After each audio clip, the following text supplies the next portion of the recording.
देखिए बेटा, आज हम लोग एस्टम पढ़ेंगे। एस्टम का पूरा एक बार ब्रीफ रिवीजन करेंगे थ्योरी का, उसके साथ साथ क्वेश्चंस को देखेंगे। ठीक है।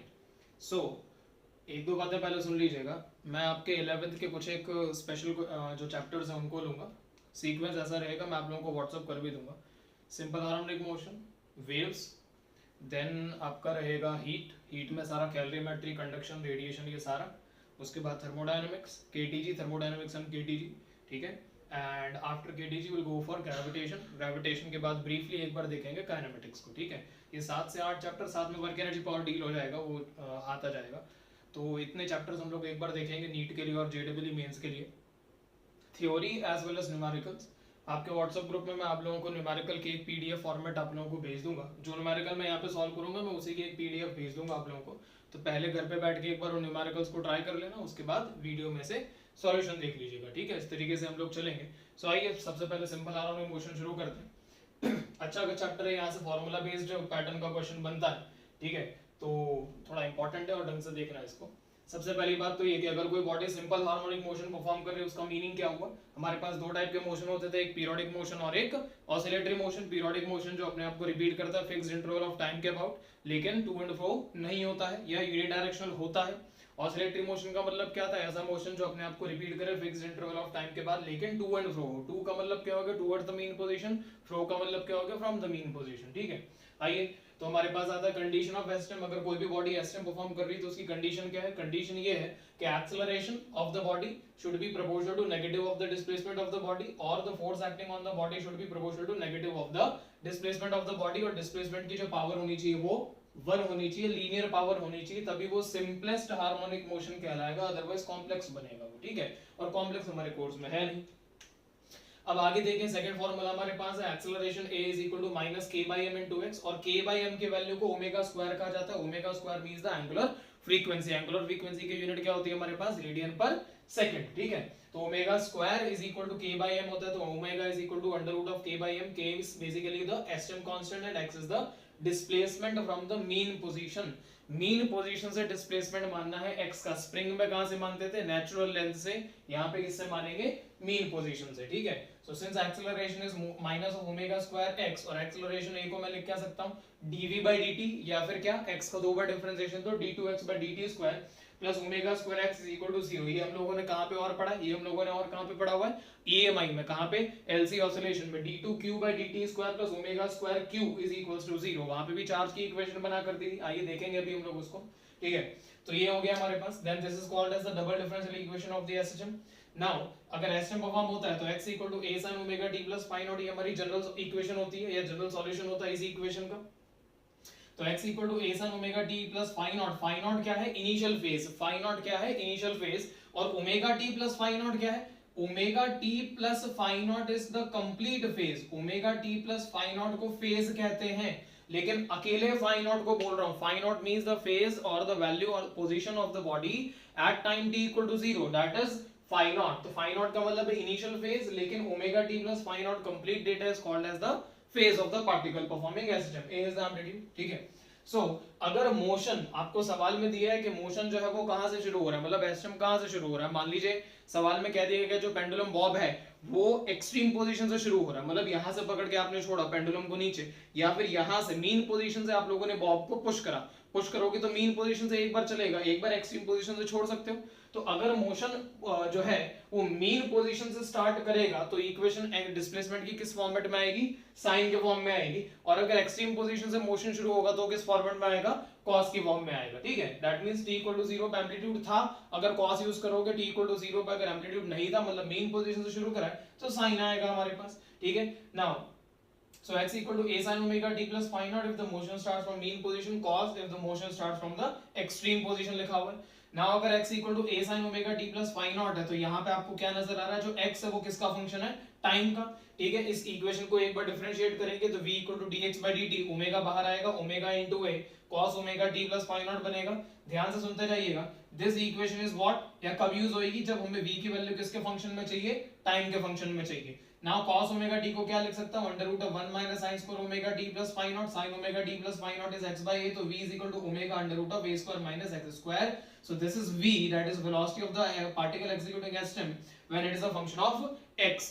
अब क्या हुआ, अगर x जो है वो हम लोगों ने एम्पलीट्यूड के बराबर मान लिया, मतलब मीन पोजीशन से हमारा डिस्प्लेसमेंट खुद एम्पलीट्यूड के बराबर है, मतलब हम एक्सट्रीम पोजीशन पे हैं, तो v की वैल्यू 0 आएगी. तो एक्सट्रीम पोजीशन पे पार्टिकल रुका हुआ होता है, दिमाग में रखिएगा, एक्सट्रीम पोजीशन पे पार्टिकल रुका हुआ होता है. मीन पोजीशन पे पार्टिकल के पास कौन सी वेलोसिटी होती है, मैक्सिमम वेलोसिटी होती है.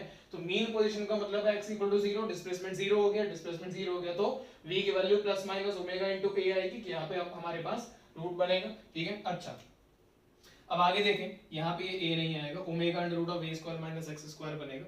ठीक है, तो ये बन जाएगा डेटा हमारे पास. अब v की जो इक्वेशंस हैं, या v इक्वल टू ये हमारे पास था cos ओमेगा t वाला, इसको एक और बार डिफरेंशिएट करूंगा तो मेरे पास एक्सेलरेशन का इक्वेशन बनेगा minus omega square a into sin omega t plus phi naught. ठीक है, a sin omega t plus phi naught क्या था, x, तो हमारे पास a as a function of x आ गया minus of omega square into x. दो इक्वेशन आ गई. देखें, v as a function of time, v as a function of x, a as a function of time, a as a function of x, सारी बातें दिमाग में लेके चलना. अब अगर x a as a function of x है तो at x equal to amplitude, again extreme position, acceleration कितना बनेगा, minus of omega square into a. ठीक है, ये तब बनेगा जब आप पॉजिटिव एक्सेलरेशन की तरफ, सॉरी पॉजिटिव एम्पलीट्यूड की तरफ जा रहे हैं. कहने का मतलब अगर आप इधर जा रहे हैं तो आपका एक्सेलरेशन नेगेटिव बनेगा. ठीक है, और अगर इधर जा रहे हैं तो माइनस a पुट करेंगे, यहाँ पे माइनस a पुट करेंगे तो एक्सेलरेशन पॉजिटिव बनेगा. मैं क्या बोल रहा हूं सुन लीजिए, जब आप यहां से यहां जाएंगे तो आपकी वेलोसिटी का डायरेक्शन पॉजिटिव था, एक्सेलरेशन का डायरेक्शन नेगेटिव होना चाहिए, क्योंकि बॉडी पे फोर्स ऑपोजिट लगेगा. ऑपोजिट लगेगा तभी तो बॉडी वापस मीन पोजीशन की तरफ आएगी. अगर पार्टिकल आपका मीन पोजीशन से इधर जा रहा है तो बॉडी पे फोर्स इस डायरेक्शन में लगना चाहिए, मतलब एक्सेलरेशन का भी डायरेक्शन पॉजिटिव होना चाहिए. मैं ऐसे बोल रहा हूं, होगा भी सही. जब आप x की वैल्यू को माइनस से पुट करेंगे तो ये प्लस में कन्वर्ट हो जाएगा, तो this will be the direction. ठीक है, अच्छा ये बात आ गई हमारे पास. Now at extreme position acceleration की वैल्यू हमारे पास ये आई, तो एट एक्सट्रीम पोजीशन एक्सेलरेशन की वैल्यू मैक्स होती है, दिमाग में रखिएगा. This is the maximum possible value of the acceleration. Mean position पे 0 होगी, x की वैल्यू को 0 पुट कर देंगे, वैल्यू बन जाएगी. काइनेटिक एनर्जी और पोटेंशियल एनर्जी के हम लोगों ने डेटा बनाने शुरू करे, तो kinetic energy as a function of x अगर मेरे को निकालना है तो मैं v as a function of x को यूज करूंगा. तो v as a function of x मेरे पास ये था, मैंने v की वैल्यू उठा के यहाँ पे रख दी, v as a function of x आ गया. ठीक है, एंड अगर kinetic energy as a function of time चाहिए तो मैं v as a function of time कर दूंगा. v as a function of time मेरे पास ये उठा के मैंने यहाँ पे पुट कर दिया. Potential energy as a function of x आया कहां से, F is equal to minus of kx. Now work done is equal to, या dw is equal to क्या होता है, since we know work done by a conservative force is negative of change in potential energy. ठीक है, तो dw is equal to minus of du लिख सकते हैं, या du इस तरीके से लिख सकते हैं आप. du हमारे पास u की वैल्यू ये है. ठीक है, या फिर u की वैल्यू निकालनी है सॉरी हमें, तो F is equal to ये है. तो dw को मैं क्या लिख सकता हूँ, what I can write about dw, तो dw is equal to मैं लिख सकता हूँ F vector dot dx vector. f की वैल्यू माइनस kx पुट करेंगे, minus kx into dx put करेंगे तो हमारे पास kx स्क्वायर बाय 2 बनेगा इंटीग्रेट करके. और ये सारा डेटा किसके बराबर था, du के बराबर था. ये माइनस du के बराबर था, तो कैंसिल हो जाएगा नेगेटिव साइन, और u की वैल्यू ये आ जाएगी. ठीक है, u की वैल्यू का थोड़ा खास ध्यान रखिएगा, पोटेंशियल एनर्जी पे बहुत क्वेश्चन बनते हैं इस चीज में, थोड़ा इंपॉर्टेंट है. कैसे इंपॉर्टेंट है मैं आपको अभी समझाता हूँ क्वेश्चंस के थ्रू. ठीक है, and x as a function of time put कर दूंगा तो u as a function of time आ जाएगा. Now whether I add kinetic energy as a function of x plus potential energy as a function of x, or kinetic energy as a function of time and potential energy as a function of time, I will get total energy which will be independent of time as well as displacement. तो answer बनेगा half m omega square a square. m omega square को कई बार m into omega square को कई बार k लिख दिया जाएगा, that is esteem constant. तो हमारे पास answer half k a square भी लिख दिया जाता है कई बार. ठीक है, k is the esteem constant, spring constant नहीं है. ये मैंने हल्का सा एनालाइजेशन बनाया हुआ देख लीजिए. अगर कोई पार्टिकल है वो मीन पोजीशन से चलना शुरू करता है, मीन पोजीशन चलना शुरू करता है, एक्सट्रीम पोजीशन की तरफ जाता है, तो जैसे जैसे वो एक्सट्रीम पोजीशन की तरफ जाएगा तो फोर्स किधर लग रहा है, बैकवर्ड डायरेक्शन में, क्योंकि वो जा रहा पॉजिटिव एक्स में, तो फोर्स लगेगा नेगेटिव एक्स में. अगर फोर्स लगेगा नेगेटिव एक्स में तो रिटार्डेशन होगी. तो जैसे जैसे वो आगे जाता जाएगा फोर्स बढ़ता जाएगा, फोर्स बढ़ता जाएगा तो एक्सेलरेशन बढ़ता जाएगा, नेगेटिव डायरेक्शन में बढ़ता जाएगा, मतलब इस डायरेक्शन में बढ़ता जाएगा. और जैसे एक्सट्रीम पोजीशन में पहुंचेगा पार्टिकल की वेलोसिटी 0 हो जाएगी. ठीक है, मीन पोजीशन में पार्टिकल की वेलोसिटी मैक्स होती है. पलट के वापस आएगा क्योंकि फोर्स इधर लग रहा था, फोर्स इधर लगेगा तो वेलोसिटी बढ़ेगी, एक्सेलरेशन घटेगी, क्योंकि जैसे वो मीन पोजीशन पे पहुंचेगा, at mean position net force on the particle is 0. अब मीन पोजीशन पे नेट फोर्स जीरो हो गया मतलब एक्सेलरेशन जीरो हो गया, लेकिन मीन पोजीशन पे वेलोसिटी क्या होती है, मैक्सिमम। मीन पोजीशन पे वेलोसिटी मैक्सिमम है और एक्सट्रीम पोजीशन पे वेलोसिटी जीरो। मीन पोजीशन पे एक्सेलरेशन जीरो और एक्सट्रीम पोजीशन पे एक्सेलरेशन मैक्सिमम, ठीक है। अच्छा, मैक्सिमम में कितना मैक्सिमम, तो plus A omega square into A and minus omega square into A, that is the value of acceleration. तो यहां से यहां पे गया, यहां पे गया, यहां पे गया और ये हमारा एक ऑसिलेशन कंप्लीट हुआ। अब मीन से इधर जाएगा तो वेलोसिटी घटेगी, फिर से यहां पे रेस्ट पे आएगा क्योंकि एक्सट्रीम पोजीशन पे वेलोसिटी जीरो होती है, एक्सेलरेशन मैक्स होती है। ये सारा डेटा हो गया, नोट कर लीजिएगा अब आप लोग इसको पॉज करके। अब आगे मैंने ग्राफिकल रिप्रेजेंटेशन करी, एक बात को थोड़ा ध्यान से सुनिएगा सारे जने। ये जो ग्राफ बने हुए हैं ये उस कंडीशन में है जब आप x equal to a sin omega t plus phi naught मान के चल रहे हैं। कहने का मतलब कि अगर जो पार्टिकल है वो अपना मोशन मीन पोजीशन से शुरू करता है तो मीन पोजीशन से शुरू करने पे x का ग्राफ ऐसा आएगा, v का ऐसा आएगा और a का ऐसा आएगा। ये एक बार AIPMT में ऐसा क्वेश्चन आ चुका है, सुन लीजिएगा ध्यान से please. x equal to a sin omega t में साइनसोइडल ग्राफ बनेगा, लेकिन अगर सवाल में कह दिया गया the particle starts from its extreme position तो x का ग्राफ कोसाइन वाला बनेगा, ये आपको ध्यान में रखना है। तो x का ग्राफ कोसाइन बनेगा, v का ग्राफ साइन बनेगा और v का ग्राफ साइन बनेगा तो वो इस तरीके से बनेगा, थोड़ा ध्यान दीजिएगा। v का ग्राफ इस तरीके से बना लेंगे, ठीक है। और एक्सेलरेशन का ग्राफ कैसा बनेगा, तो कोसाइन में नेगेटिव बनेगा, ठीक है। ये एक्सेलरेशन का है, ये v का है, ये x का है। ध्यान दीजिएगा, मैं फिर बोल रहा हूं आपको, AIPMT में एक बार आ चुका है, JEE में ग्राफिकल क्वेश्चन आ चुके हैं, ये दोनों क्वेश्चन JEE में आ चुके हैं, थोड़ा सा ध्यान दीजिएगा प्लीज। तो मैं ये कह रहा हूं कि x equal to a sin omega t था, v इक्वल टू हमारे पास क्या था, a omega cos omega t। तो अगर x की बात करता तो ये height that is the maximum displacement किसके बराबर है, एम्पलीट्यूड a के बराबर है, ठीक है। नेगेटिव में भी ये किसके बराबर है, एम्पलीट्यूड कैपिटल A के बराबर है। v की मैक्सिमम वैल्यू कितनी आएगी, a टाइम्स ओमेगा, ठीक है। नेगेटिव में भी कितनी, तो a टाइम्स ओमेगा। और एक्सेलरेशन की कितनी आएगी, एक्सेलरेशन क्या आएगी, omega square into a. These are the max values or the amplitudes of the acceleration as well as velocity as well as displacement. ये हो गया हमारे पास। ये कोसाइन वाला थोड़ा सा दिमाग में रखेंगे, इस वाले में ये इक्वेशन कॉस से शुरू होगी। इक्वेशन कॉस की तब यूज करनी है जब सवाल में दिया होगा the particle starts it's motion from extremity या फ्रॉम एक्सट्रीम पोजीशन, या फिर the particle starts it's motion from rest.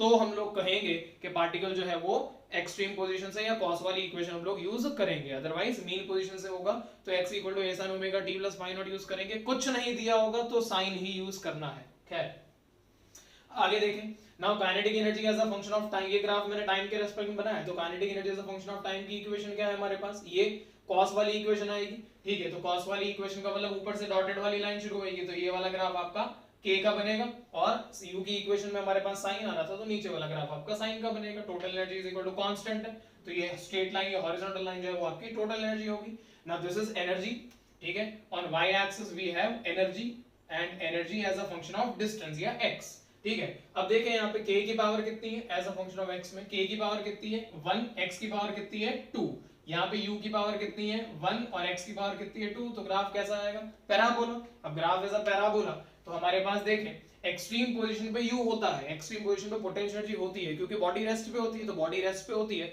Energy passes by body at rest is potential energy, इसलिए एक्सट्रीम पोजीशन पे एनर्जी होगी, और वो कितनी होगी, कौन सी होगी, सॉरी पोटेंशियल एनर्जी होगी। और जो एनर्जी एक्सट्रीम पोजीशन पे जीरो हो जाए, दिमाग में रखिएगा इस बात को, इंपॉर्टेंट है, मैं फिर बोल रहा हूं, काइनेटिक एनर्जी कभी भी एक्सट्रीम पोजीशन पे नहीं होती, काइनेटिक एनर्जी हमेशा एक्सट्रीम पोजीशन पे जीरो होती है। लेकिन सुनिए प्लीज मेरी बात को ध्यान से, अगर मैं एस्टम की बात करता हूं, एस्टम के अंदर एक्सट्रीम पोजीशन पे काइनेटिक एनर्जी जीरो होती है, ट्रू है। एक्सट्रीम पोजीशन पे पोटेंशियल एनर्जी मैक्सिमम होती है, ट्रू है। एक्सट्रीम पोजीशन पे kinetic energy plus potential energy is equal to total energy, तो टोटल एनर्जी खुद पोटेंशियल एनर्जी के बराबर होती है, ये बात भी ट्रू है, क्योंकि काइनेटिक एनर्जी एक्सट्रीम पोजीशन पे जीरो है, तो Ku इक्वल टू आपका टोटल एनर्जी बन जाएगा। लेकिन मीन पोजीशन पे काइनेटिक एनर्जी मैक्स होती है, सच है, ट्रू है। लेकिन मीन पोजीशन पे पोटेंशियल एनर्जी जीरो होगी, ये ट्रू नहीं है। इट मे और it may not be true, दोनों बातें एग्जिस्ट करती हैं, दिमाग में डाल लीजिएगा इस बात को। लेकिन अगर आपको अब स्टेटमेंट बनाना तो क्या बनाएंगे, मीन पोजीशन पे kinetic energy maximum, true. Mean position पे पोटेंशियल एनर्जी मिनिमम, ट्रू। लेकिन मीन पोजीशन पे potential energy is always zero, false. It may be zero, it may not be zero, but at mean position potential energy is always, potential energy is minimum. Mean पे minimum माननी है, zero नहीं माननी है. Zero होगा तो वो पता लगेगा सवाल के थ्रू कि वो जीरो बनेगा, ऐसा बोल रहा हूं मैं. तो इन बातों को थोड़ा सा नोट करके रखिएगा, ठीक है. तो पैराबोला आ गया हमारे पास. Again total energy is independent of x, total energy is independent of time, and hence total energy का जो ग्राफ है वो एक स्ट्रेट लाइन है. इन बातों को थोड़ा सा दिमाग में रखिएगा. अब आगे देखें, कुछ एक छोटे छोटे क्वेश्चंस है, जितना मैंने पढ़ाया मैं उस पर लेके चल रहा हूँ, ठीक है. एसटीएम का जो लेक्चर होगा आप लोगों को दो पार्ट्स में डिवाइडेड मिलेगा. आज के लेक्चर में जनरल नोट पे इन्हीं चीजों पे ज्यादा बातें चलेंगी, ठीक है. नेक्स्ट वाले लेक्चर में मैं सिंपल पेंडुलम, कंपाउंड पेंडुलम, हो सकता है कि थोड़ा बहुत इनके फॉर्मूला में डिस्कस कर लूं, और बाद में कुछ एक क्वेश्चंस को हम लोग डील करेंगे नेक्स्ट वाले लेक्चर में, ठीक है. आइए देखें, यहाँ पे पहले कंटिन्यू करते हैं. तो सबसे पहला सवाल है हमारे पास, write the equation of motion of the particle, ठीक है. हमें सवाल में ऐसी लैंग्वेज नहीं मिलेगी, सवाल में मिलेगा a particle is performing SHM whose amplitude is capital A having constant frequency, having a frequency f या nu and angular frequency omega, इस तरीके से करके वो दे देगा. फिर आगे बोलेगा क्वेश्चन की लैंग्वेज में, at time t equal to 0 the position of the particle or the particle is situated at a by 2 या half the amplitude. तो पार्टिकल a by 2 पे है at t equal to 0 and is moving towards the extreme position. अभी मैंने सवाल में ऐसा माना है. Then write the equation of motion of the particle. t equal to 0 पे यहाँ पे था, पार्टिकल की इक्वेशन ऑफ मोशन बतानी है. सिंपल क्वेश्चन है, बहुत नीट लेवल क्वेश्चन है ये. तो x equal to a sin omega t plus phi naught, मैंने बोला था कुछ ना दिया तो चुपचाप साइन मानना है, ठीक है. ये मान लिया. t इक्वल टू 0 पुट करेंगे, ठीक है. तो x की वैल्यू कितनी लिखेंगे, a by 2, क्योंकि t इक्वल टू 0 पे पार्टिकल a by 2 पे, तो a by 2 equal to a sin t equal to 0 कर दिया तो sin फाई नॉट 1 by 2 आ गया. sin phi naught equal to 1 by 2, तो sin पाई by 6, ठीक है, ठीक है. That is 30 degree. Now phi naught की वैल्यूज रिपीट होती जाती है, साइन की वैल्यू पीरियोडिक होती है, तो pi by 6, pi by 6 dash इस तरीके से करके हमारे पास डेटा बनेगा. पर करेक्ट आंसर कौन सा आएगा, देखें ये जो वैल्यू है ये मैंने 1 by 2 मानी हुई है, ये वैल्यू, तो पाई बाय 6 पे भी 1 by 2 बनता है, पाई बाय 6 पे भी 1 by 2 बनता है. करेक्ट आंसर कौन सा बनेगा, तो करेक्ट आंसर देखने के लिए क्या करेंगे, सुनेंगे मेरी बात. आपका पार्टिकल कहां पे जा रहा है, मतलब किस डायरेक्शन में है, एरो कौन सा डायरेक्शन में, इस डायरेक्शन में. अब अगर एरो इधर है मतलब वो कौन सी डायरेक्शन में जा रहा है, एक्सट्रीम पोजीशन की तरफ जा रहा है. एक्सट्रीम पोजीशन की तरफ जा रहा है मतलब पार्टिकल यहां से शुरू हुआ होगा और एक्सट्रीम की तरफ जाएगा. तो अगर पार्टिकल यहां पे होगा, इस जगह पे होगा, इस जगह पे होगा, तभी तो पार्टिकल एक्सट्रीम की तरफ जाएगा. अगर पार्टिकल यहां पे होता तो पार्टिकल तो मीन की तरफ जाता. भैया ये पोजीशन मीन कहलाती है, ये पोजीशन नेगेटिव एक्सट्रीम कहलाती है, ये पोजीशन पॉजिटिव एक्सट्रीम कहलाती है. ये मीन है, ये मीन है, ये मीन है. अगर पार्टिकल यहां पे होगा तो नीचे जाएगा तो मीन मिलेगी, लेकिन हमें कौन सी चाहिए, एक्सट्रीम, इसलिए पाई बाय 6 करेक्ट है. So the answer is pi by 6. इसका एक और मेथड है, मैं बताता हूं कि पाई बाय 6 आपको कैसे जज करना है. एक और क्वेश्चन देखें सिमिलर पैटर्न का. नेक्स्ट क्वेश्चन है हमारे पास x, again the particle is at √3a by 2 at time t equal to 0. Write down the equation of motion of the particle. Simple सा क्वेश्चन है. तो t equal to 0, इक्वेशन कौन सी use करी, x equal to a sin omega t plus phi naught. t की value को 0 put कर दिया, x की वैल्यू कितनी, √3a by 2, √3a by 2 is equal to a sin phi naught. a से a काट दिया, √3a by 2, √3 by 2 is equal to sin phi naught. sin 60 degree √3 by 2 होता है, 60 मतलब पाई बाय 3, तो sin pi by 3 is equal to sin phi naught, तो phi naught is equal to pi by 3, 2 pi by 3 dot dot dot, कोई सा भी use हो सकता है. अब मेरी बात सुनना वापस ध्यान से. इसमें देखो पार्टिकल कहां पे जा रहा है, पार्टिकल मीन पोजीशन की तरफ जा रहा है. यहां पे पार्टिकल मीन पोजीशन से अवे जा रहा है या एक्सट्रीम पोजीशन के टुवर्ड्स जा रहा है. यहां पे पार्टिकल एक्सट्रीम पोजीशन से अवे जा रहा है या फिर मीन पोजीशन के टुवर्ड्स जा रहा है क्या नहीं. अच्छा, अब क्या हुआ, हमें पता क्या है, अगर x equal to a sin omega t plus phi naught है तो v कितना, omega a into cos omega t plus phi naught. ये इक्वेशन होती है. ये जो अप्लाई करा t इक्वल टू 0 वाला, वो यहां पे भी अप्लाई करो. t इक्वल टू 0 यहां पुट करो, t इक्वल टू 0 पुट करोगे, v equal to omega a cos phi naught बनेगा. अच्छा, अब फाई नॉट कितना निकाला तुमने, पाई बाय 3, 2 पाई बाय 3, ये सारा बना, ठीक है. अच्छा, पाई बाय 3 पुट करो, पाई बाय 3 पुट करोगे तो 60 डिग्री बनेगा, तो plus omega into a by 2 आ गया. अच्छा, एक बार 2 पाई बाय 3 पुट करके देखो तो omega a cos 2 pi by 3 आ गया. cos 2 पाई बाय 3 तुम्हारा नेगेटिव बनेगा, नेगेटिव बनेगा तो माइनस ओमेगा a बाय 2 आया, माइनस ओमेगा a बाय 2. अच्छा, अब देखो इसकी वेलोसिटी का डायरेक्शन कैसा है भाई, इस डायरेक्शन में मतलब it is going towards -x, ठीक है. इस डायरेक्शन में था तो इट इज टुवर्ड्स +x, ठीक है. तो माइनस, अब नेगेटिव वैल्यू इसमें आ रही है, वेलोसिटी की वैल्यू नेगेटिव किस में आ रही है, इसमें आ रही है, तो ये सेटिस्फाई करेगा. तो 2 पाई बाय 3 करेक्ट है, पाई बाय 3 रॉन्ग है. इस वाले में भी सेम केस करके देखो, वेलोसिटी की वैल्यू v इक्वल टू यहां पे t की वैल्यू को 0 करो, फाई नॉट की वैल्यू कितनी निकाली थी, पाई बाय 6. अब v equal to omega into a into cos pi by 6। अब cos पाई बाई 6 पॉजिटिव होएगा तो v का आंसर कैसा आएगा, पॉजिटिव। और तुम्हारे v का डायरेक्शन कैसा है, पॉजिटिव, तो पाई बाई 6 वाला ही करेक्ट है, 5 बाई 6 वाला रॉन्ग आएगा, ऑब्वियस सी बात है, वो नेगेटिव आने ही वाला है। क्या बात समझ में आई? तो आप v के डायरेक्शन से भी कैलकुलेट कर सकते हैं, सॉरी v के वैल्यू को कैलकुलेट करके भी ये चीज कैलकुलेट कर सकते हैं कि आपका आंसर क्या बनेगा या फाइंड आउट का वैल्यू क्या बनेगा। तो इस तरीके से मैंने आपको दो अलग अलग एग्जांपल्स दिए हैं, और प्रॉब्लम्स करते रहिएगा, आप लोगों को पता लगता जाएगा। एक दो ग्राफ और है वो देख लीजिए। सबसे पहले a और x के बीच में ग्राफ बहुत आसान है। एक्सेलरेशन क्या था, माइनस ओमेगा स्क्वायर x, तो y is equal to minus mx, तो हमारे पास स्लोप आएगा माइनस ओमेगा स्क्वायर, ठीक है, और स्ट्रेट लाइन आएगा f is equal to f और x के बीच का ग्राफ fx आएगा, नीचे आएगा, straight line passing from the origin आएगा, इंटरसेप्ट 0 है दोनों इक्वेशन में, ठीक है। उस f और x के बीच का जो ग्राफ है उसमें स्लोप किसके बराबर आएगा, माइनस k के बराबर आएगा। स्लोप नेगेटिव होगी, स्लोप का मॉड या स्लोप का जो मैग्नीट्यूड होगा वो k के बराबर आएगा, और स्लोप खुद कैसी है, नेगेटिव नेचर की है। मैंने फिर बाद में v और a के बीच में ग्राफ बनाने की कोशिश करी, तो मैंने v की इक्वेशन ये ली, a omega cos omega t plus phi naught, a की इक्वेशन ये ली, minus omega square a sin omega t plus phi naught, squaring both the sides, तो v square omega square a square cos square omega t, a square is equal to omega की power 4 a square sin square omega t।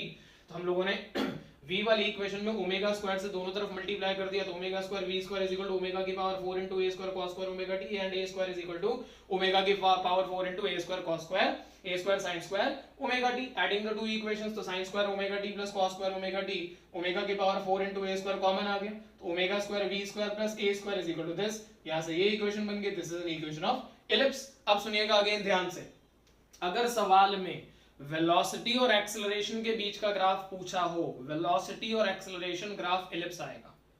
Velocity और acceleration का graph v की power 1 है, a की power 1 है, graph ellipse आएगा।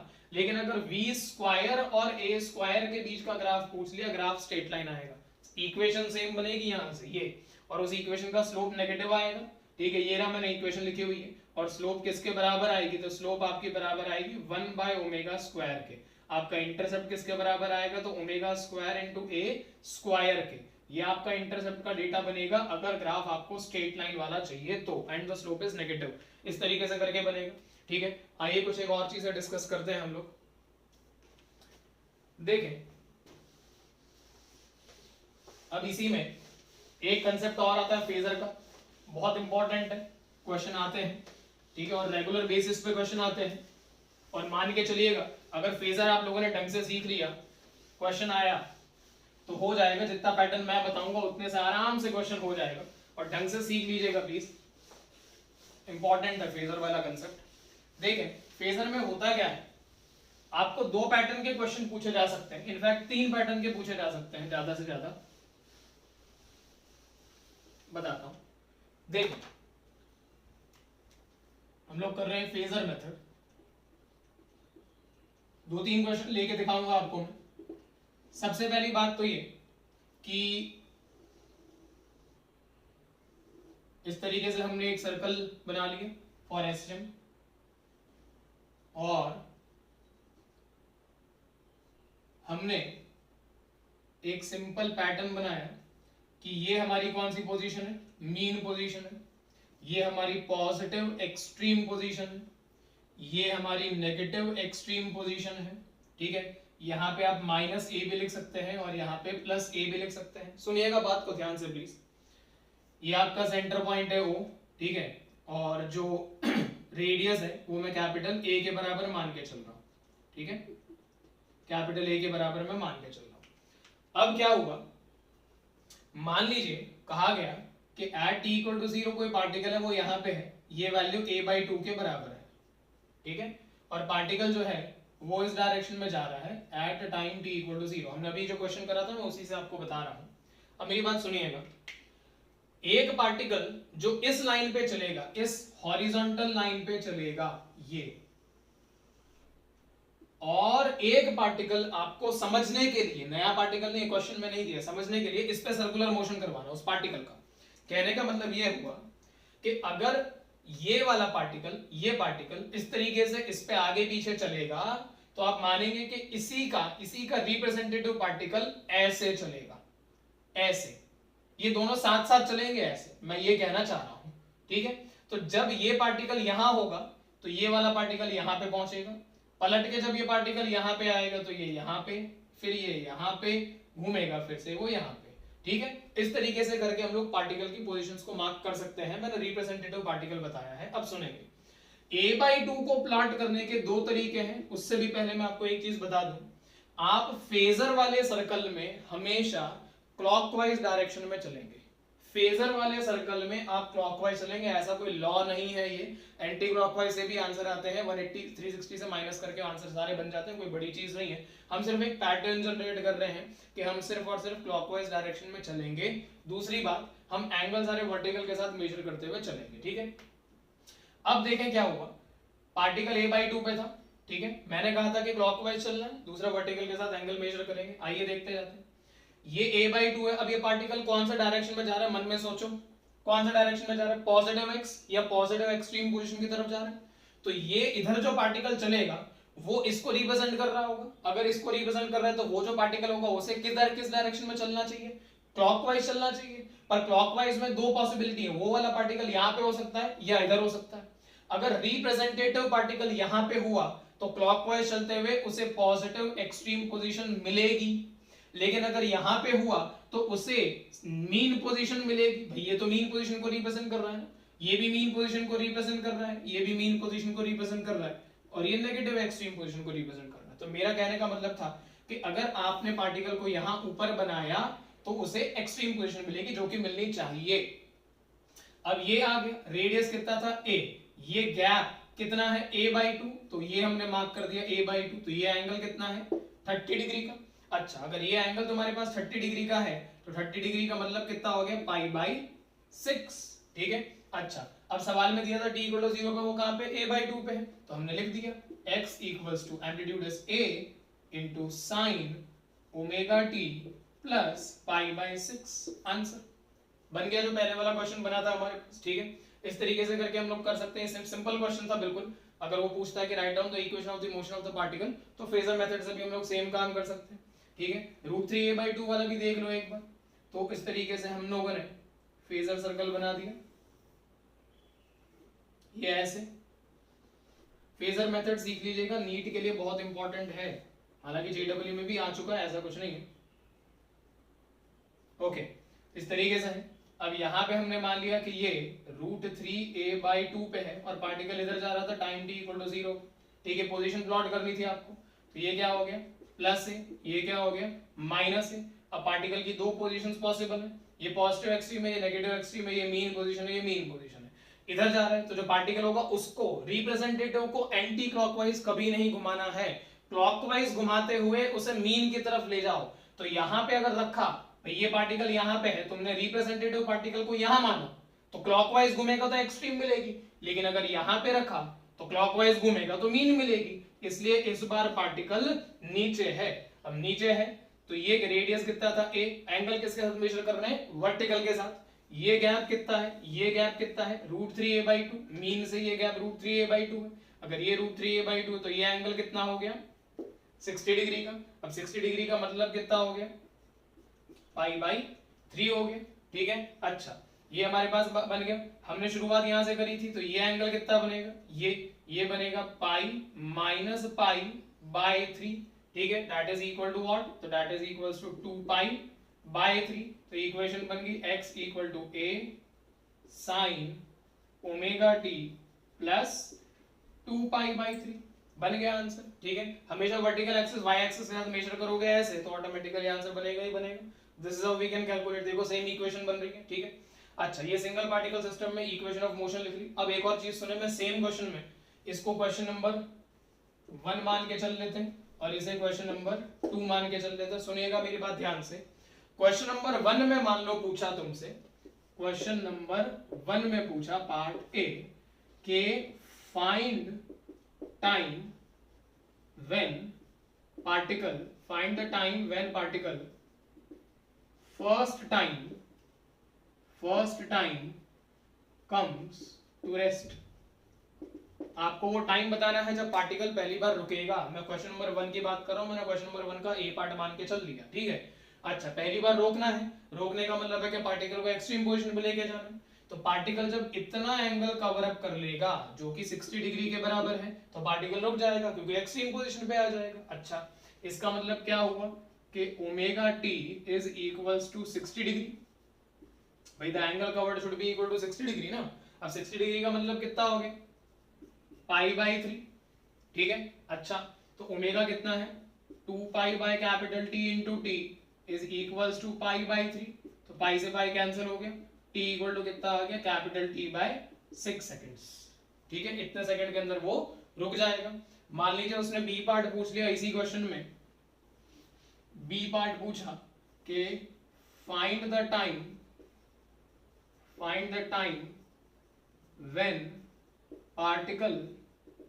when particle has maximum velocity, जब particle के पास मैक्सिमम वेलोसिटी है, कितनी देर में पार्टिकल अपनी मैक्सिमम वेलोसिटी को अचीव कर जाएगा, कैसे निकालेंगे, आइए। अच्छा, पार्टिकल कहां पे था, a/2 पे, यहां पे था। मैक्सिमम वेलोसिटी होती कहां पे, क्या समझाया था, मीन पोजीशन पे। तो मीन पोजीशन तक आने के लिए उसे कितना एंगल कवर अप करना पड़ेगा, यहां से ऐसे आता जाएगा आता जाएगा आता जाएगा आता जाएगा आता जाएगा और यहां पे आएगा। ये एंगल कितना है, 90 का, ये कितना था, 60 का, तो टोटल एंगल कितना बनेगा, यहां से लेके यहां तक का 150 डिग्री का, ठीक है।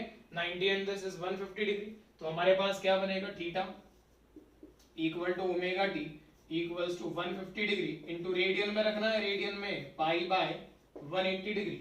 एंगल थीटा का वैल्यू आप कभी भी डिग्री में नहीं भर सकते, रेडियन में भरेंगे तो क्या डेटा बनेगा हमारे पास यहाँ से, तो ओमेगा को हमने लिख दिया 2 pi by capital T into t is equals to 5 pi by 6 if I am not wrong, ठीक है।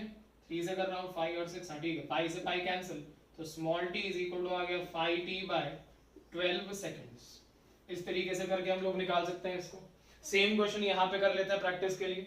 तो क्वेश्चन नंबर 2, ठीक है, का ए पार्ट मैं क्वेश्चन सेम रख रहा हूँ, find the time when the particle first time comes to rest, करके दिखा रहा हूँ बस एक बार। पार्टिकल यहाँ पे था, first time comes to rest, rest पे लेके आना है, तो पार्टिकल को कितना कवर अप करना पड़ेगा, ये 60 और ये 90, फिर से 150 डिग्री, क्योंकि नेगेटिव एक्सट्रीम पोजीशन यहाँ पे आएगी। भाई पार्टिकल यहाँ पे होगा तो एक्सट्रीम मीन पोजीशन पे, मीन पोजीशन पे वेलोसिटी क्या होती है, मैक्सिमम, लेकिन एक्सट्रीम पे लेके आओगे तब जाके होएगा। तो जैसे जब ये पार्टिकल यहाँ पे आएगा, ये पार्टिकल यहाँ पे आएगा, ये पार्टिकल यहाँ पे, ये पार्टिकल यहाँ पे, तो 150 डिग्री का एंगल कवर अप करेगा। तो इसका आंसर कितना बनेगा, जब 150 डिग्री का कवर अप करेगा तो 5t/12 सेकंड्स बनेगा इस वाले में, ठीक है भाई। एंगल कितना था तुम्हारे पास, 150 डिग्री का ना, तो यहाँ भी तो 150 डिग्री आ, यहाँ से लेके यहाँ तक, तो omega t equal to, equation तो वही बनेगी, omega t equal to 150 into pi by 180, data बन गया। और बी पार्ट का आंसर क्या बनेगा, find out the time when the particle has the maximum velocity, 60 degree का एंगल कवर अप करेगा, 60 डिग्री का एंगल कवर अप करेगा तो ये बनेगा। अब ये बनेगा, इसका मतलब क्या हो गया तुम्हारे पास, वापस से वही, तो इस बार आंसर इसका फ्लिप हो जाएगा, t/6 सेकंड्स के बराबर आंसर बनेगा। So this is how we can calculate the answers, ठीक है। सिंगल पार्टिकल सिस्टम के लिए ये क्वेश्चन थे। 2 पार्टिकल सिस्टम के क्वेश्चन देख लेते हैं एक बार इसी में। अब 2 पार्टिकल सिस्टम में क्या होएगा, सुनेंगे एक बार ध्यान से।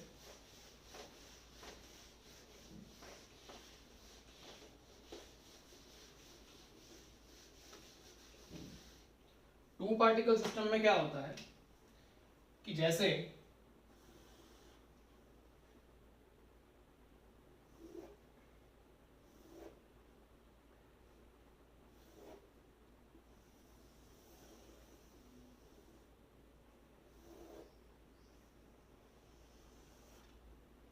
ये दिया हुआ है हमें,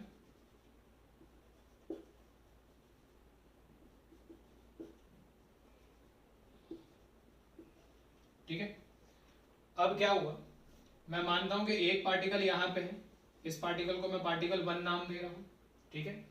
और एक पार्टिकल जो है वो यहां पे है और इस पार्टिकल को मैं पार्टिकल नंबर 2 नाम दे रहा हूं, ठीक है। अब क्या हुआ, हमने माना कि जो 1 वाला पार्टिकल है वो इधर जा रहा है, ठीक है, इधर जा रहा है at time d equals to 0। जो 2 वाला पार्टिकल है वो मान लीजिए इधर जा रहा है at time t equals to 0, और ये जो वैल्यू है वो a/2 की है, ठीक है। ये mean position, extreme extreme, positive extreme, negative extreme, mean and mean. सवाल में उसने पूछा find out time when the two particles will cross each other, जब 2 पार्टिकल्स एक दूसरे को क्रॉस करेंगे each other, तो कितना टाइम बीत चुका होगा। सिंपल, पहले इसकी पोजीशंस को प्लॉट करें, सिंपल सा केस। भाई मीन पोजीशन है, कहाँ पे जा रहा है, पॉजिटिव एक्सट्रीम की तरफ। वन वाला जो पार्टिकल है वो पॉजिटिव एक्सट्रीम की तरफ जा रहा है कि नहीं जा रहा है। अगर वन वाला पार्टिकल पॉजिटिव एक्सट्रीम की तरफ जा रहा है तो क्लॉकवाइज घूमने पे उसे पॉजिटिव एक्सट्रीम मिलना चाहिए, तो वन वाला पार्टिकल ऊपर होगा, ये मैंने वन बनाया। टू वाला पार्टिकल नेगेटिव एक्सट्रीम की तरफ जा रहा है या फिर मीन की तरफ जा रहा है, तो टू वाले पार्टिकल की दो पोजीशंस पॉसिबल है, लेकिन टू वाला पार्टिकल नीचे होगा। नीचे वो इसलिए होगा क्योंकि उसे क्लॉकवाइज घूमने पे क्या मिलना चाहिए, मीन पोजीशन। तो क्लॉकवाइज घूमेगा तो उसे मीन पोजीशन मिलेगी यहां से आते हुए, ठीक है। ऐसे आएगा तो मीन मिलेगी, तो इस चीज को घटा देते। ये हो गया हमारे पास। अच्छा, बहुत बढ़िया। अब क्या होगा, ये एंगल कितना है हमारे पास, ये गैप कितना है, सॉरी a/2, तो ये एंगल कितना हो गया 30 डिग्री का। तो ये एंगल कितना होगा 60 का, ये कितना है 90 का। तो दोनों पार्टिकल्स के बीच में ये जो एंगल है ये हमारा हो गया 150 डिग्री का। अच्छा, अब क्या हुआ, आगे सुनेंगे मेरी बात को ध्यान से।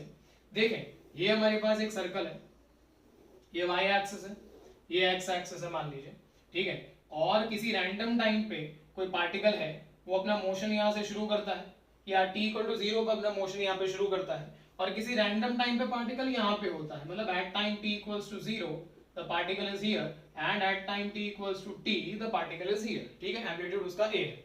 अच्छा, मैंने कहा कि ये जो एंगल है वो थीटा है, ये जो पॉइंट है वो p है। अब p पॉइंट के कोऑर्डिनेट हो गए x, y। मैंने कहा कि मेरे को x और y की वैल्यू दो। थीटा इक्वल टू आप लोग बहुत अच्छे से जानते हैं ओमेगा इनटू t होता है, तो ये आपका x कोऑर्डिनेट बनेगा, तो आपके x कोऑर्डिनेट का आंसर बनेगा a sin ओमेगा t, और y कोऑर्डिनेट का आंसर बनेगा a, भाई ये बनेगा ना y कोऑर्डिनेट, ये हाइट जो है वो y के बराबर है, ये x के बराबर है, तो a cos ओमेगा t के बराबर बनेगा। अब मेरी बात सुनिएगा ध्यान से, अगर इसकी मैं बात करता हूं इस लाइन पे ऐसे, मैं आपको सवाल के डेटा शॉर्ट में समझा रहा हूं, इस पार्टिकल को मैं यहां बनाता भी, इसका मतलब तो यही हुआ ना, इसकी दो पोजीशंस होती, तो पार्टिकल इधर जा रहा होता, तो मैंने ये बना दिया।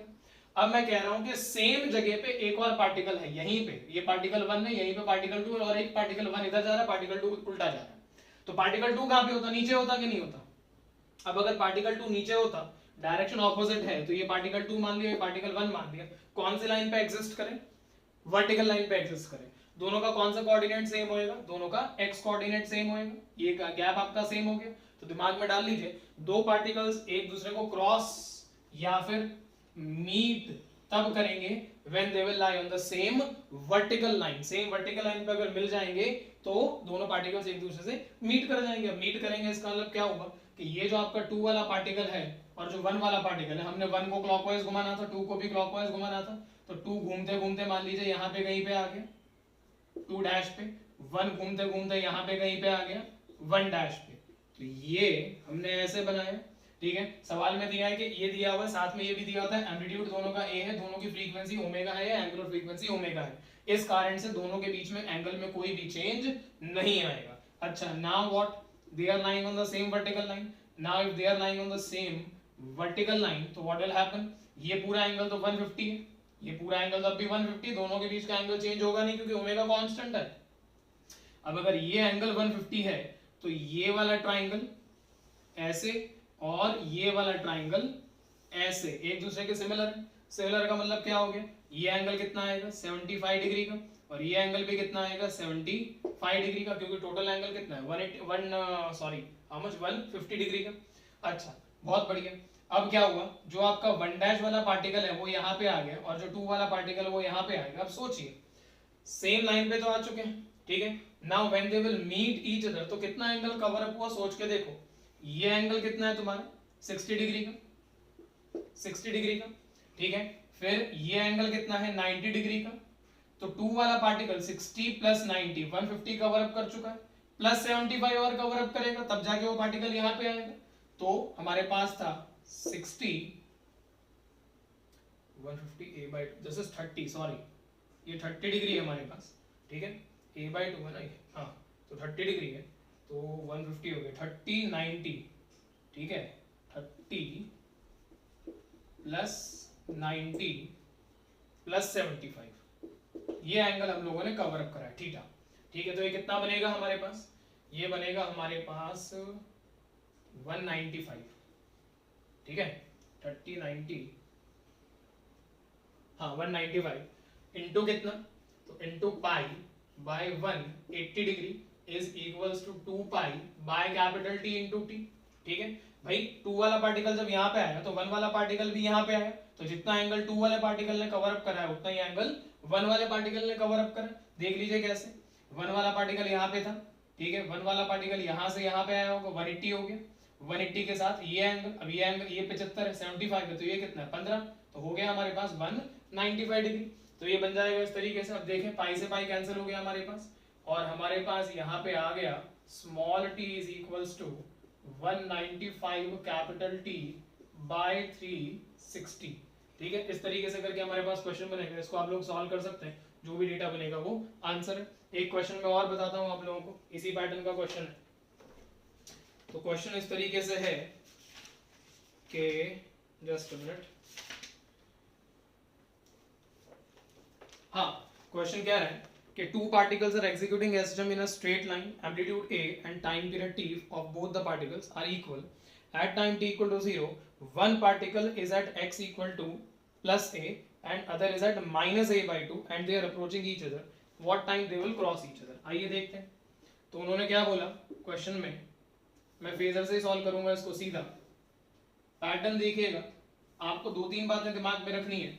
हमेशा पार्टिकल्स को क्लॉकवाइज चलाना है, एंगल वर्टिकल के साथ मेजर करने हैं, ठीक है, और दोनों पार्टिकल्स मीट एक दूसरे को तभी करते हैं जब दोनों सेम वर्टिकल लाइन पे एग्जिस्ट करते हैं। तो एक पार्टिकल कहाँ पे था, प्लस ए पे था, तो इसे मैंने पार्टिकल 1 मान लिया, ठीक है, ये प्लस ए पे था, और एक पार्टिकल माइनस ए बाई 2 पे था, तो ये हमारा माइनस ए बाई 2 है, और ये पार्टिकल नंबर 2 है, ठीक है, ये माइनस ए के बराबर है, ये हमारी मीन पोजीशन है। आइए पार्टिकल्स की पोजीशंस को ड्रॉप करें। तो पार्टिकल 1 की कौन सी पोजीशन आएगी, पार्टिकल 1 इज वेरी इजी, यहाँ पे आएगा पार्टिकल 1। पार्टिकल 2 कहाँ पे आएगा, हमें क्लॉकवाइज चलाना है। अच्छा एक minute, direction minus a by 2 वाले का, अच्छा they are moving towards each other दिया हुआ है, तो 2 वाला पार्टिकल ऐसे जा रहा है और 1 वाला पार्टिकल ऐसे जा रहा है, t इक्वल टू 0 पे, ये हमें दिया हुआ है कि the two particles are moving towards each other. अच्छा ये हो गया, क्लॉकवाइज जाते हुए मीन मिलनी चाहिए, तो a बाई 2 वाला पार्टिकल यहाँ पे होगा और ये वाला पार्टिकल यहाँ पे होगा। अब ये एंगल कितना होगा, ऑब्वियसली 30 डिग्री का, ये एंगल कितना है 90 डिग्री का, टोटल एंगल कितना हो गया 120 डिग्री का। When they will meet each other निकालना है, आइए बनाते हैं। तो ये कौन सा पार्टिकल था 2 और ये 1, ठीक है, तो ये 120 डिग्री का एंगल था। 1 वाला पार्टिकल और 2 वाला पार्टिकल को हमें मीट करवाना है, मतलब सेम वर्टिकल लाइन पे लेके आना है। तो मान लेते हैं कि 1 वाला पार्टिकल यहाँ पे कहीं पे आ गया, 2 वाला पार्टिकल यहाँ पे कहीं पे आ गया, तो 2 वाला 2 डैश पे आ गया, 1 वाला 1 डैश पे आ गया, and they start lying on the same vertical line। 1 और 2 के बीच का एंगल अब भी कितना है 120 डिग्री का, 120, तो ये एंगल कितना होगा 60 डिग्री का। तो 1 वाला पार्टिकल 60 डिग्री कवर अप करके आया है, तो 60 डिग्री इज इक्वल टू होता है pi by 3 is equals to omega into t, ठीक है, तो pi by 3 is equals to 2 pi by t into t, pi से पाई कैंसिल, तो capital T by 6 is equals to answer. ये हमारा answer बनना चाहिए कि T बाय 6 सेकंड्स पे जो है पार्टिकल सॉरी दोनों पार्टिकल्स एक दूसरे से मीट कर जाएंगे। सो 18 का D option is the answer. Same question आप लोगों की वर्कशीट में मिलेगा जो मैं अपलोड करूंगा, तो देख लीजिएगा इस क्वेश्चन को, इस क्वेश्चन को आप लोग थोड़ा सॉल्व कर लीजिएगा जो भी बनेगा। तो इस तरीके से करके हम लोग 2 पार्टिकल सिस्टम में सुनिएगा क्रॉस या मीट करवा सकते हैं पार्टिकल को by making them on the same vertical line. इसमें एक क्रूशियल स्टेप आता है, क्रूशियल स्टेप ये है कि जब आप मेन एंगल कैलकुलेट कर लेते हैं ना, उसके बाद आपको सिमिलर ट्रायंगल के कांसेप्ट से ये एंगल को आधा आधा मानना है, वो आधा ही बराबर ही होगा, उसमें कोई शक नहीं है। जो मेन एंगल होगा उसका हाफ मानना है, लेकिन आप इस स्टेप को भूल सकते हैं, मैं ऐसा बोल रहा हूं, ठीक है। यहाँ पे भी देखिए मैंने 120 डिग्री का एंगल कैलकुलेट करा, फिर मैंने उसका हाफ माना। देखिए ये वाला ट्रायंगल ऐसे, ये और ये वाला ट्रायंगल ऐसे, ये दोनों सिमिलर है, ये पूरा एंगल 120 है, ये एंगल 60 होगा, तो ये एंगल भी 60 होगा। ये स्टेप आप लोगों को थोड़ा सा भूल सकता है, इसका थोड़ा सा ध्यान रखिएगा। दूसरी बात देखें एक और, कई बार वो सवाल में पूछ लेता है calculate the maximum distance between the 2 particles. Maximum distance का मतलब क्या हो गया कि 1 वाला पार्टिकल और 2 वाला पार्टिकल एक दूसरे के ऑपोजिट डायरेक्शन में जा रहे थे, कैसे भी जा रहे थे, डज नॉट मैटर, लेकिन आपको निकालना क्या है मैक्सिमम डिस्टेंस। उसके लिए क्या करेंगे, देखें ये 1 वाला और 2 वाला पार्टिकल था, 2 वाला पार्टिकल मान लीजिए घूम के यहाँ पे कहीं पे आ जाता, 1 वाला पार्टिकल घूम के यहाँ पे कहीं पे आ जाता। Now they start lying on the same horizontal line.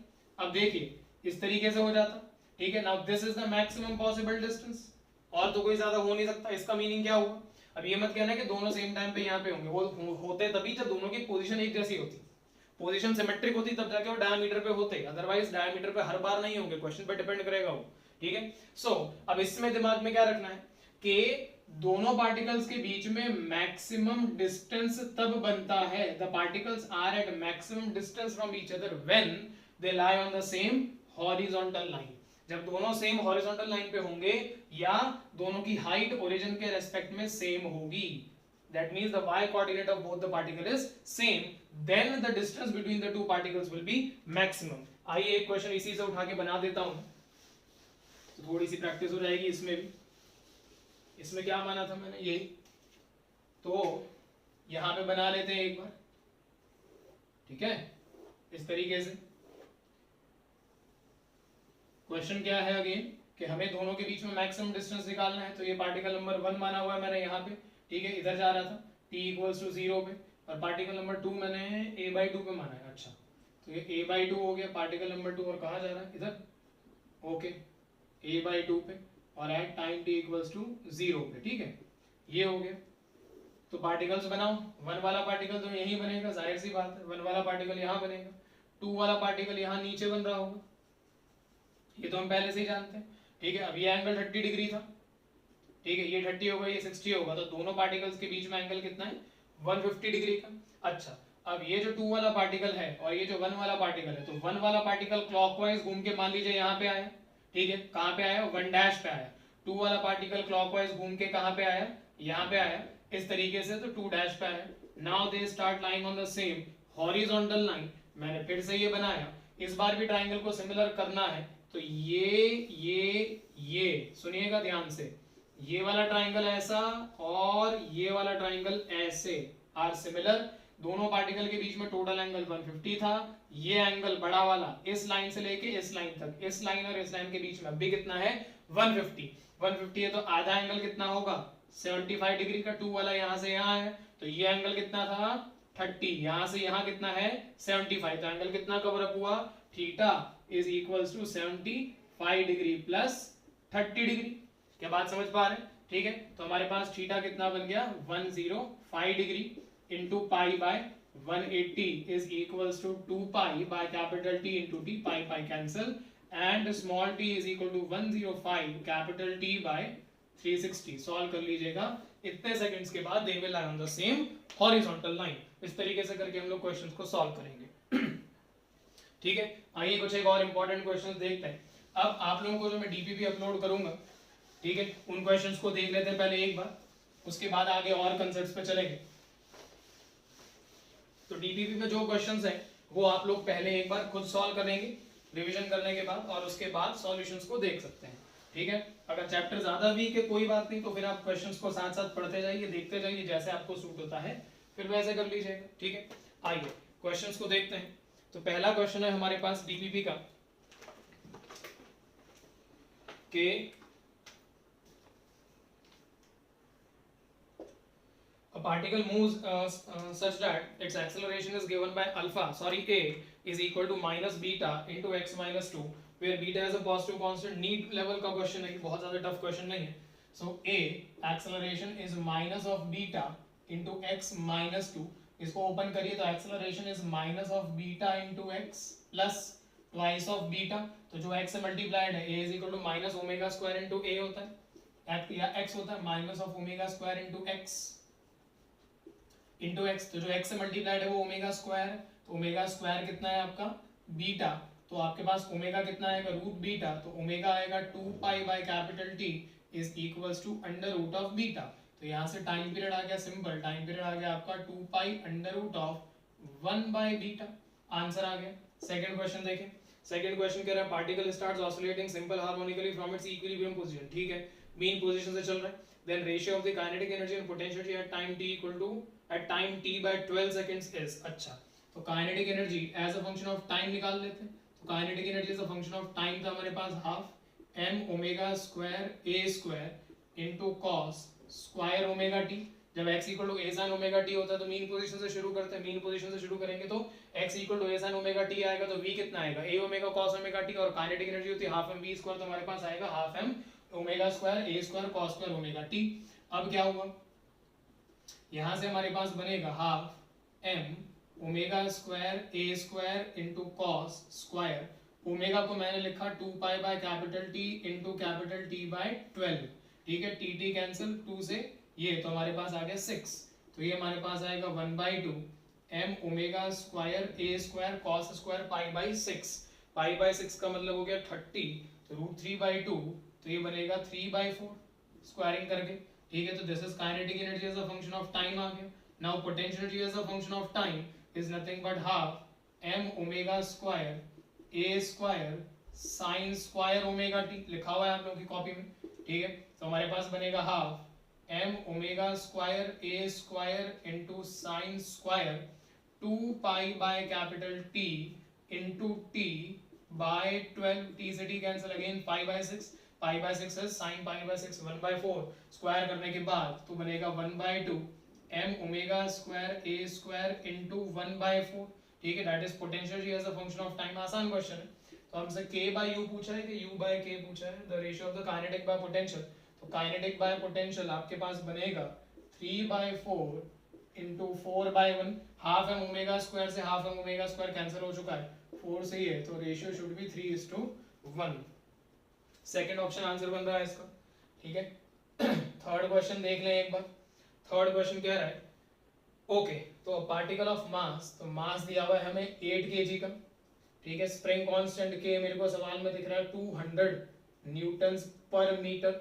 अच्छा, the mass m is then released and begins to undergo small oscillations, the maximum velocity of the mass will be, ठीक है, पार्टिकल की मैक्सिमम वेलोसिटी है, मास की maximum velocity निकालनी है, तो maximum velocity v is equal to कितना होता है a इंटू ओमेगा, ठीक है। ओमेगा इज इक्वल टू क्या होता है, ओमेगा इज इक्वल टू क्या होता है, तो under root of k by m, अब under root of k by m means under root of 200 by 8, ये आपका ओमेगा बनेगा, सॉल्व करना करते रहना। अब a की बात सुन लो, a में क्या होएगा, जब आपने, ये आपके पास पुली थी, ये पुली यहाँ से फिक्स्ड है, साथ में यहाँ पे स्प्रिंग कनेक्टेड है, ठीक है, ऐसे। अब आप क्या कर रहे हैं, मास को नीचे पुश कर रहे हैं, नीचे पुश कर रहे हैं, तो आपने मान लीजिए x0 से पुश करा, तो स्प्रिंग में जो फोर्स लगेगा वो कितना लगेगा, k इंटू x0 का, ठीक है। तो पार्टिकल पे नीचे कितना वेट लग रहा है, m इंटू जी का, तो m into ji is equal to k into x0, where x0 is the stretch, तो यहाँ से अगर स्ट्रेच x0 होएगा तो x0 नीचे जाएगा, तो x0 ये हमारा एम्पलीट्यूड बनेगा, तो amplitude a is equal to x0 is equals to बनेगा m into g by k, ठीक है। और हमें चाहिए क्या था, हमें चाहिए था v मैक्स, अब v मैक्स का मतलब कितना हो गया, तो m into g by k into omega, now omega is this, तो under root of what, k by m, भर दीजिए, एक m से एक m कैंसिल कर दीजिए, एक k से एक k कैंसिल कर दीजिए, तो आपके पास v मैक्स का आंसर बनेगा g under root of m by k, ठीक है। तो g की वैल्यू तो 10 लेने को बोला हुआ क्वेश्चन में, ठीक है। m इज हमारा 8 है I suppose, yes, and k is 200, ठीक है। तो यहाँ से आपके पास कितना बनेगा, ये आएगा अपना 10 से, तो ये 10 कैंसिल ही हो गया, तो 2 बनेगा, ठीक है। So 2 metres per second should be the answer, 2 metres per second है ऑप्शन में, हाँ, सेकेंड ऑप्शन आंसर बनेगा, ठीक है। B option is the answer for this question. Third question देखें, third question is another nice question, D NEET and JW point of view से दोनों से अच्छा क्वेश्चन। Fourth question, it is x1 is equals to 4 sine of 10t plus pi by 6, ये दिया हुआ है हम लोगों को, and x2 is equals to 5 cosine of omega t, ठीक है। for what value of omega energy of both the particle is same। अच्छा, देखें, पहले वाले पार्टिकल का ओमेगा पता है आपको, दूसरे वाले पार्टिकल का नहीं पता है, तो पहले वाले पार्टिकल के हिसाब से अगर मैं E1 निकालता हूं, तो E1 का फॉर्मूला है half m omega square into A square, ठीक है।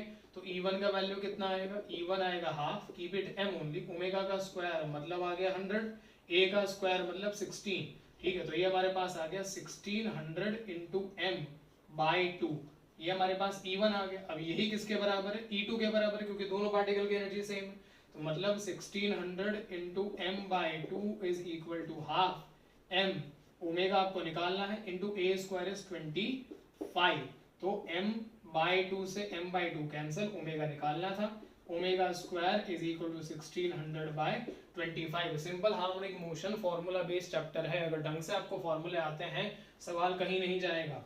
ओमेगा इज इक्वल टू ये कितना बनेगा आपके पास 40/5 दैट इज 8। ठीक है, तो 8 आंसर बनना चाहिए इसका हमारे पास, फोर्थ ऑप्शन, फोर्थ क्वेश्चन का। एक मिनट, मेरे को इसका आंसर नहीं पता, फोर्थ का इट इज डी। नाइस, ठीक है, आगे चलते हैं। A simple pendulum has, fifth question, a simple pendulum has a time period t equals to 2 seconds, okay, in air, mark कर लीजिएगा, ये अच्छा question. In air if the whole arrangement is placed in a non viscous liquid of density, तो density of liquid is half the density of the bob. अच्छा, then the time period of the liquid is, बहुत बड़ा question नहीं है लेकिन data important है, ऐसा आपको पता होना चाहिए। तो effective gravity g dash is equal to बनेगा 1 minus density of the liquid by density of the bob into g. ये आपको याद रखना, ये पॉइंट इस क्वेश्चन में इंपॉर्टेंट है, ठीक है। तो जो इफेक्टिव ग्रेविटी जी डैश बनेगी वो बनेगी 1 minus rho L is 1/2 of rho B, तो 1 minus 1/2 into g is equals to g/2। तो लिक्विड के अंदर जो ग्रेविटी आएगी वो g/2 होगी, तो नया time period t dash is equals to आएगा 2 पाई under root of l by g dash, that means आएगा 2 पाई under root of 2 l by g, that is root 2 times of t। ठीक है, तो t dash is equal to आएगा 2√2 seconds. 2√2 seconds option में है, आसानी है, हो जाएगा, कोई बड़ी चीज नहीं है। नेक्स्ट देखें, A block rides on a piston. This is also a nice question. कई बार ये सब ये चीज इस क्वेश्चन में बच्चे गलती करते हैं, मैं बताता हूँ। A block rides on a piston that is moving vertically with simple harmonic motion. ठीक है, अब आगे उसने बोला the maximum speed of the piston is, तो सिक्स्थ क्वेश्चन में उन्होंने कहा कि the maximum speed of the piston is 2 meters per second. ठीक है, at what minimum amplitude of the motion will the block and the piston separate? A block rides on a piston moving vertically. अब बात को सुनिएगा ध्यान से, आपको motion कैसा दिया है, मोशन इज वर्टिकल। अगर मोशन वर्टिकल है या वो सवाल में मोशन वर्टिकल मिले, थोड़ा चौकन्ना हो जाइएगा, क्योंकि ऐसे में द मैक्सिमम एक्सेलरेशन पॉसिबल सिर्फ जी के बराबर हो सकती है, जी से ज्यादा एक्सेलरेशन नहीं होगी। अब एक्सेलरेशन इतनी है तो ए इज इक्वल टू कितना होता है, minus of omega square into A. ठीक है, अच्छा ये बनता है v मैक्स कितना होता है हमारा, ओमेगा इंटू ए। ठीक है, ये हम लोगों को दिया हुआ है 2 metre per second and this. अच्छा, हमसे पूछा गया था, एक मिनट, g की वैल्यू 10 लेनी है। The maximum speed of the piston is 2 metre per second at what minimum amplitude of the motion will the block and the piston separate. ठीक है, तो एम्पलीट्यूड पूछ लिया एक तरीके से हम लोगों से। ओके फाइन, तो हम एक काम करते हैं, v मैक्स ओमेगा, तो यहां से आप ओमेगा निकाल लीजिए, ओमेगा बनेगा आपका 2/A। ठीक है, जी की वैल्यू को आप लोग 10 मानेंगे। ठीक है, मैं मैग्नीट्यूड की बात कर रहा हूँ राइट नाउ। ओमेगा स्क्वायर बनेगा तो 4/A स्क्वायर इंटू ए से कैंसिल हो जाएगा, आपके पास a बनेगा 4/10 दैट इज 0.4 मीटर्स, या फिर a is equals to 0.4 into 100 कर लीजिएगा 40 सेंटीमीटर्स। तो C option is the correct answer for sixth question, 40 centimetres.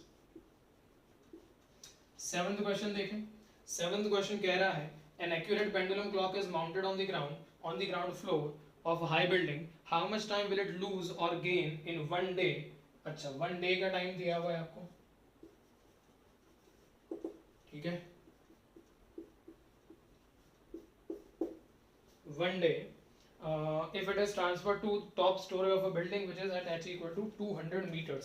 तो जो 200 मीटर की हाइट की कोई बिल्डिंग है, वहां पे अगर हमने सिस्टम को लेके गए तो क्या होगा, सुनिएगा ध्यान से। आपको पता है ना g dash is equal to g into 1 minus 2h/r होता है। ठीक है, ये इस पे नहीं लगाना है, दिमाग में डाल लीजिएगा इसको, क्योंकि h इज कंपेरेबल। तो हम लोग जब मतलब h is very small, 200 metres है हमारे पास, तो क्या करेंगे, सुने, g dash is equals to, या g dash by g is equals to r square by r plus h का होल स्क्वायर। इसे लगाइए पहले, ठीक है, देखते हैं क्या बनता है, मतलब ग्रेविटी कितनी लगेगी वो निकालनी पड़ेगी इसमें। तो g dash is equals to आएगा आर स्क्वायर है, तो एक काम करें यहाँ से आर स्क्वायर कॉमन निकाल लें, आर स्क्वायर कॉमन निकलेगा तो आपके पास बनेगा g into 1/1 plus h by R का whole square, this is g, sorry g dash, ठीक है। Now time period t is inversely proportional to under root of gravity, ये हमें पता है, तो मैं कर देता हूँ t dash by t, t dash by t मुझे देगा under root of g by g dash, ठीक है। तो g बाय g डैश का मतलब मुझे मिलेगा g by g dash is under root of 1 plus h by r का whole square, g dash by g नहीं, g बाय g डैश इसलिए ऊपर जाएगा, ठीक है। तो t डैश बाय t आ गया 1 plus h by r, root खत्म हो गए, implies t dash by t minus 1, तो बनेगा t dash minus t by t, मतलब दोनों तरफ 1 से सब्ट्रैक्ट करूंगा तो is nothing but h by r, तो this gives me change in time period upon original time period is h by r, ठीक है। अच्छा, तो अब डेल्टा t कितना बनेगा, डेल्टा t बनेगा t into h by r, तो delta t is equals to, एक सेकंड रुके, 6.4 ना, ठीक है, 6.4 r दिया हुआ है हम लोगों को, ये बनेगा 24 इंटू 3600, हाइट है हमारे पास 200 metres, divided by radius is 6.4 into 10 to the power 6, answer, ठीक है। एक चीज को और सुन लीजिएगा, आपका टी डैश वैसे बनेगा कितना भाई, लूज और गेन भी तो बताना पड़ेगा, तो टी डैश कितना बन रहा है आपका T into 1 plus H by R, ठीक है, एच बाय आर प्लस 1 है, तो जो टी डैश की वैल्यू होगी वो ऑब्वियसली क्या होगी, बड़ी होगी टी से, अगर टी डैश की वैल्यू बड़ी है 1 से, सॉरी टी से, that means what, the clock will lose time, clock time खोएगी या लूज करेगी, गेन करने का मतलब क्या सुन लीजिए, अगर पेंडुलम क्लॉक फास्ट चलने लग जाए भाई, t इक्वल टू 24 घंटे में जितने से चलती है उसके कंपैरिजन में क्लॉक फास्ट ऑसिलेट करे इस तरीके से, तो वो टाइम बचा लेगी, बचाना मतलब गेन करना, लूज करना मतलब स्लो चलना, क्योंकि टाइम पीरियड बढ़ जाएगा तो it will lose time, so this should be the answer, lose time answer होना चाहिए, और इसको सॉल्व करके शायद 6.2 या ऐसा कुछ बनता है, शायद ये ऑप्शन है 7th क्वेश्चन का, नहीं बी ऑप्शन है 2.7, okay fine, it will lose time and 2.7, calculation करके देख लीजिएगा, 6. तो शायद मेरी गलती होगी, मैं गलत बोल रहा हूँ, ठीक है। So the answer for this question, 7th question should come out to be 2.7, calculation आप देख लीजिएगा, मेरे हिसाब से आंसर आ जाना चाहिए, इसका बी ऑप्शन आंसर बनना चाहिए, ठीक है। And it will lose time, lose कैसे करेगा मैंने आपको बता दिया, टी डैश अगर टी से बड़ा होगा तो इट विल लूज टाइम, अगर टी डैश टी से छोटा होगा it will gain time, the clock will become fast, अगर T dash less than T है the clock will become fast and it will gain time, और अगर t dash is more than t, the clock will become slow and it will lose time, इस तरीके